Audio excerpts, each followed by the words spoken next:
Ernakulam north police സ്റ്റേഷനിൽ ഗർഭിണിയായ യുവതിയെ മർദ്ദിച്ച സിഐ പ്രതാപചന്ദ്രനെതിരെ നേരത്തെയും പരാതി. കലൂരിൽ വെച്ച് വാഹനത്തിന്റെ രേഖകൾ ചോദിച്ച പോലീസിന് എല്ലാം കൃത്യമായി നൽകിയിട്ടും മർദ്ദിച്ചെന്ന് യുവനടൻ സനൂപ് ആരോപിച്ചു. പ്രതാപചന്ദ്രൻ ലാത്തികൊണ്ട് അടിച്ച ശേഷം മുഷ്ടി ചുരുട്ടിയിടിച്ചെന്നാണ് കാക്കനാട് സ്വദേശിയായ റിനീഷിന്റെ പരാതി. 2023-24 കാലയളവിൽ എറണാകുളം നോർത്ത് SHO ആയിരുന്ന പ്രതാപചന്ദ്രനെതിരെ നിരവധി പരാതികളാണ് ഉയർന്നത്.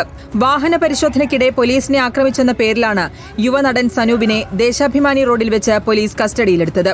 സിഐ പ്രതാപചന്ദ്രൻ മുഖത്തടിച്ചെന്ന പരാതിയിൽ ഇപ്പോഴും നിയമ പോരാട്ടത്തിലാണ് സനൂപ്. പ്രതാപചന്ദ്രൻ എന്ന് പറഞ്ഞ പുള്ളിയും അതേപോലെ ബാക്കിയുള്ള പോലീസുകാരും ഇവർ മാറി നമ്മളെ ഇവനെ ആദ്യം തല്ലുന്നു, മറ്റേ ചുമരിനോട് ചേർക്കുന്നു. അതിനുശേഷം ഇവരെന്നെ വന്നിട്ട് എന്നെ തല്ലിയിട്ട് എന്നെ ഇതേപോലെ കൊണ്ടുപോയി ചേർക്കുന്നു, വീണ്ടും തല്ലുന്നു.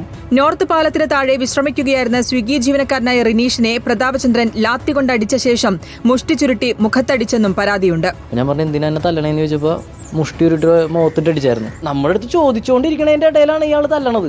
അയാളുടെ അടുത്ത് എതിർത്ത് സംസാരിക്കുക, അല്ലെങ്കിൽ നീ അങ്ങനെ എന്തെങ്കിലും പറഞ്ഞിട്ടാണ്, അല്ലെങ്കിൽ എന്റെ ഭാഗത്ത് എന്തെങ്കിലും തെറ്റുണ്ട്, എന്റെ വേറെ എന്തെങ്കിലും പിടിച്ചിട്ടാണെങ്കിൽ കുഴപ്പമില്ല. ഈ പരാതികളിൽ സിഐ പ്രതാപചന്ദ്രന് വീഴ്ച സംഭവിച്ചു എന്ന റിപ്പോർട്ടാണ് സ്പെഷ്യൽ ബ്രാഞ്ച് നൽകിയത്. എന്നാൽ റിപ്പോർട്ടിന്റെ അടിസ്ഥാനത്തിൽ ശമ്പള വർധന തടഞ്ഞതിന്റെ ചെറിയ നടപടിക്കപ്പുറം കടുത്ത നടപടിയുണ്ടായിട്ടില്ല. റിപ്പോർട്ടർ, കൊച്ചി.